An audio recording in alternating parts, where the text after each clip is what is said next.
Hello friends, welcome to EPG Pathshala. I am Dr. Anurekhachari Wagh, Department of Sociology, Savitribai Phule, Pune University. I coordinate the paper on Sociology of Gender. Today we are going to discuss the module Gender and Negotiation of Spaces. In this, there are three important areas that we are going to focus on. Initially, we will focus on the interlinking between gender, space and negotiation. Further, we will go on to understand how citizens of the margins, and here we will focus on the experience of the sex workers and what kind of strategies that they use to negotiate stigma and spaces within, especially within the public spaces. And lastly, we will also focus on how there is a construction of safe public spaces, how it takes place within insecure public spaces. Here we will focus on the experiences of the women who are using the Delhi metro services. This is especially focusing on use of spaces within public transport system. Gender and negotiation of space. This module discusses about the contested nature of spaces. This discussion would initially start with developing an understanding about how spaces are constructed and later would analyze how these spaces are contested. Through this analysis, the aim would be to highlight that every one of us, in context of our identity, location and perception by society, occupy spaces differently. As discussed in detail in the module on gendered citizenship, our rights are differentiated and contested. We need to recognize that our spaces too are differentiated and contested. Not every one of us is considered to be full legitimate citizens. Groups such as minorities, immigrants, poor, people with alternative sexuality, sex workers are considered different and evoke a feeling of difference. These different processes of othering limit the usage of spaces.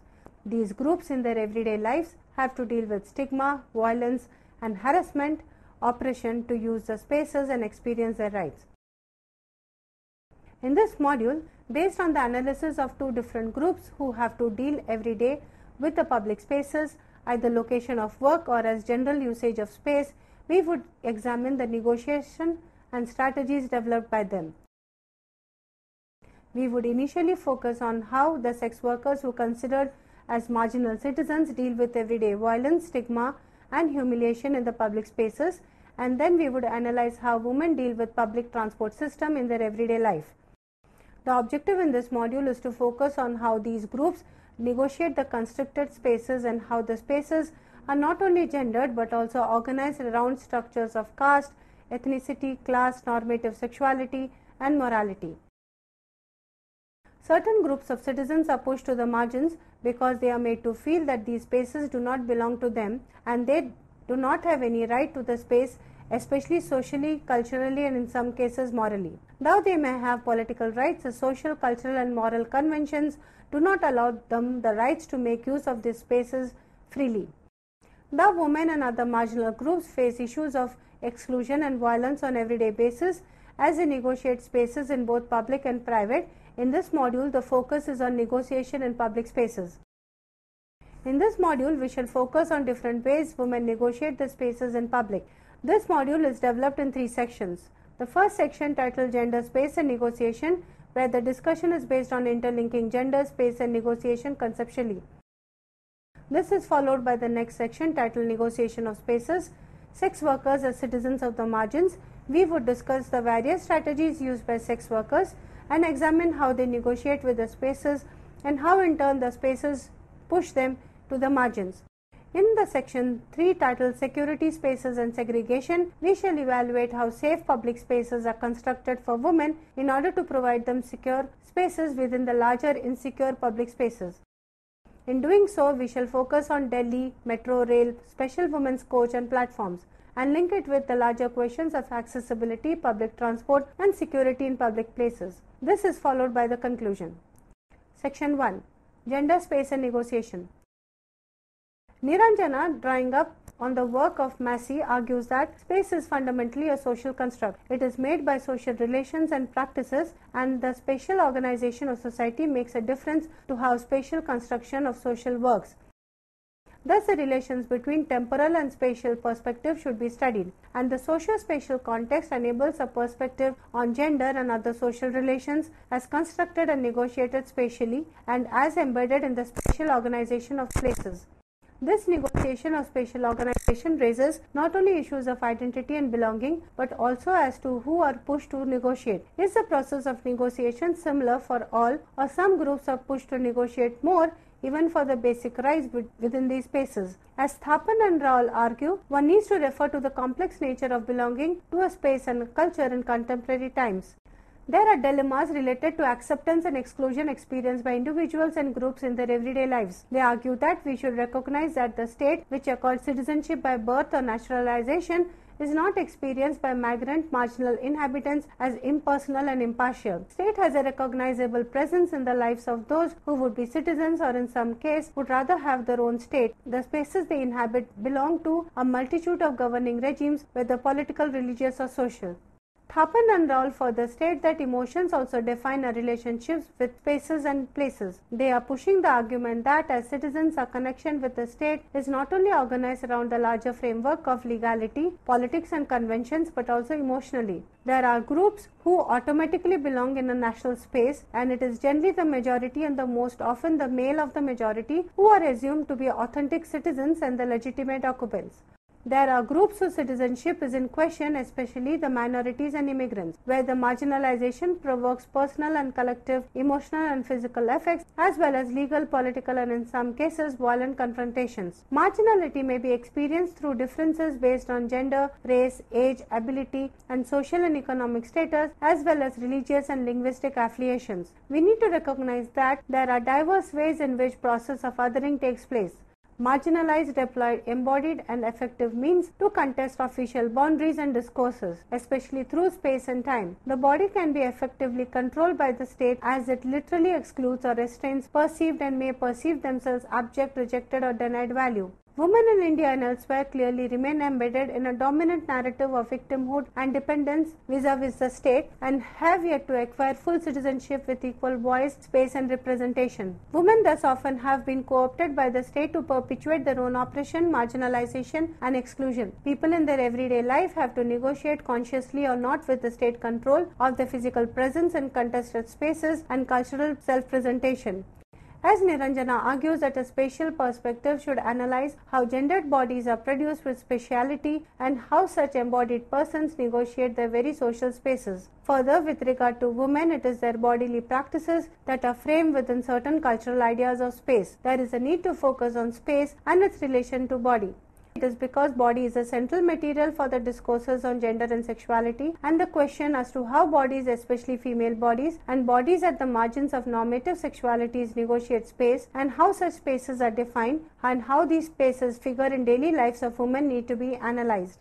Thus, we need to recognize that social spaces are marked, gendered and reworked, where women herself and others give importance to scriptures of morality as to define female identity. These scriptures may be differentially defined at any given point of time. While relating to space and gender, the central idea revolves around women to the formation and continuation of the domestic space in the context of material contribution. The question arises how sexuality and impurity, auspiciousness and chastity are differentially enunciated within a given space. The public domain is associated with exercise of power and control over persons and things, where the domestic is a subordinated space. What does then gender refers to? In the broad sense, it refers to the social organization of differences between the sexes. And though gender is a constructed reality, the body is central to its delineation.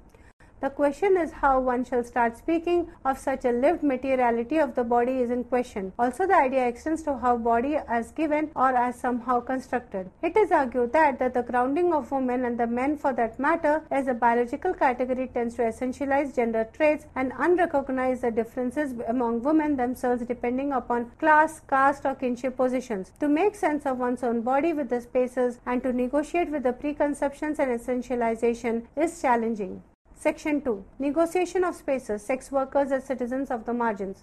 Agnes and Ghosh argue that drawing from the experiences and actual struggles of women at the fringes of normative sexualities, they negotiate, combat, slip, deal with complex networks of surveillance, censure and active violence and necessary conditions of their everyday lives. They negotiate the spaces both in terms of citizenship and community rights as they lie outside the ambit of normative, familial, communal and citizenship boundaries where women's claims to rights are not only bullied but also blocked. Thapan and Raul further state that emotions also define our relationships with spaces and places. Seshu, while discussing the experiences of women at the margins, raises the debate of sex work. Seshu argues that certain feminists arguing that sex work as necessary objectification and exploitation of women and is violent, as according to her limited the understanding of it as sex work also involves consent. According to Seshu, the issue of consent is complicated. Why? This is so because in sex work, the women give consent in order to sell their body, but they also experience rape, which puts a question mark on the nature of consent. Further, Seshu also critiques the women's movement for not supporting any campaigns against rape of women in sex work. Such a critique of women's movement raises the question of the limited nature of the movement, where it does not always address the question of women in the margins, or as Agnes and Ghosh puts it, the concerns of the women at the fringes of normative sexualities. Based on the work of Sangram, Sampada Gramin Mahila Sansthas at Sangli, Maharashtra, states that issues that are crucial for the sex workers include 1. Questioning as to why healthcare needs are invariably structured around HIV and AIDS, dealing with social stigma, where these women are considered shameless, deal and face public violence on a day-to-day basis, have to constantly negotiate for the rights by dealing with police, local politicians and goons, and also handling the law, lawyers and courts. These women are always considered as less than full citizens, thus have to constantly negotiate the spaces that were more often than not unavailable to them. Seshu states that narratives of the sex worker includes vision of the future of the children, struggle for the rights and dreams of love, life and dignity. According to Seshu, in order to conceptualize the manner in which sex workers negotiate the spaces both within the family and public, we need to change our perception of prostitution as exploitation, victimization, oppression, immoral, illegal, is shallow and limited. Further, we need to question the language that is used to describe the women who perform sex work: whore, harlot, vaishya and fallen woman. These words are not only derogatory but was rooted firmly in the realm of morality and notions of sacredness. The organization, through its campaign, made an attempt to reclaim the language and assert more positive identities of women engaging in sex work. The agenda was to erase and remove the words that reinforce stigmatization and marginalization. An option that is now being used is people in sex work, PPS, was to include all persons who as adults exchange consensual sexual services for the benefit of money. In the context of sex work, the sex worker reduces the female body to an object of sexual pleasure. As women are perceived to be upholders of societal norms, the society finds it challenging to accept any woman who consensually engage in multiple sex partnerships. Further, the behavior of women usually was closely connected with concepts of shame and honor. While shame is individual-centered feeling, honor is familial and organized around groups and community with its reputations hinged on it, and therefore it is necessary to have institutionalized boundaries for women, which I believe would control women. In this context, Niranjana's argument, the rules of spaces remind girls and women about proper behavior and speech, where postures, dress and voice also has importance. For example, women are not encouraged to sit with their legs spread. I believe this is so because it reflects uncontrolled sexuality. Further, they cannot speak loudly to a male, which I analyze as reflecting independence, overt sexuality, and a desire to attract men, which is not encouraged among women. As mentioned above, they represent the honor of the family, community, and nation at large. Thus, it is the society and the community that decides how a girl or a woman should lead their lives. Women are given a frame. This is designed in the context of caste, religion or community that the woman belongs to, and then the woman structures herself in the said frame and mold herself according to the societal norm and values in order to achieve good character defined by the community itself. Here Chakravarti's argument about ideology of consent is relevant, where women practice self-control and restrict themselves so as to be respected within the society. In this connection, there seems to be a general consensus that early marriages are the best so that emergent female sexuality is not only controlled and channelized and helps to guard and foster female chastity and virtue.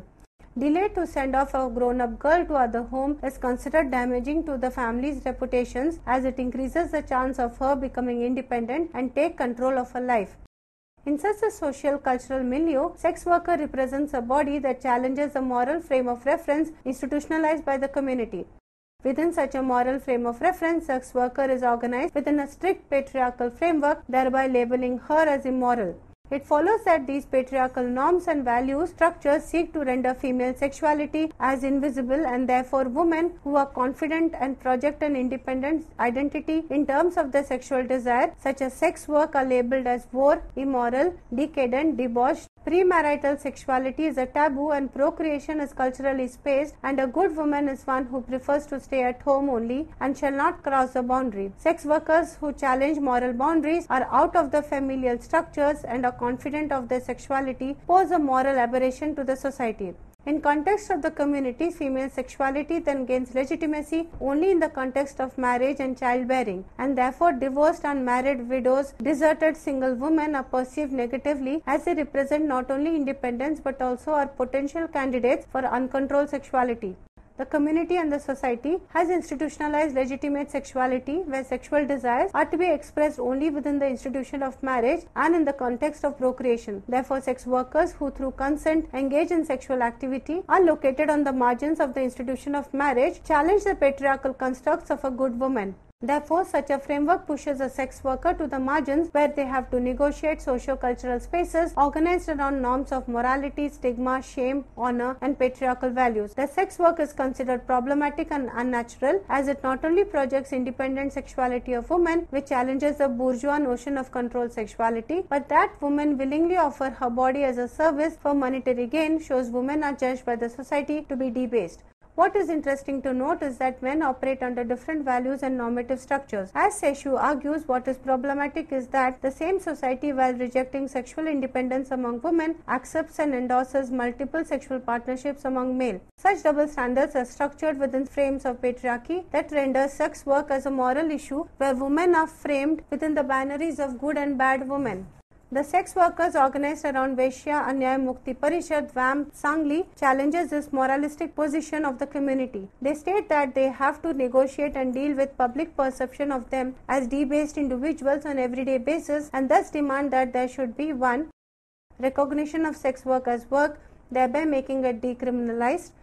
Such a perception would help them claim their right as workers. For sex workers, sex work is dhanda, that is business, where they exchange sexual service for monetary benefit. The perception of sex work in terms of livelihood would provide a basis for organizing them for their very existence. Legalization of this business will not help women involved in this business. This is because through such laws, the state would have even more control over the sex workers through the power to issue licenses. Further, it would increase the vulnerability to police violence. According to the sex workers of the VAM collective, one needs to question the attempt of mainstream patriarchal society to control, regulate, and abolish the institution of sex work. In doing so, they seek to question the hegemonic notions of sex and sexuality and displace it from the moral and reproductive paradigm. A brief reading of the statement of the VAM collective gives us more sense of what the sex workers organization demand.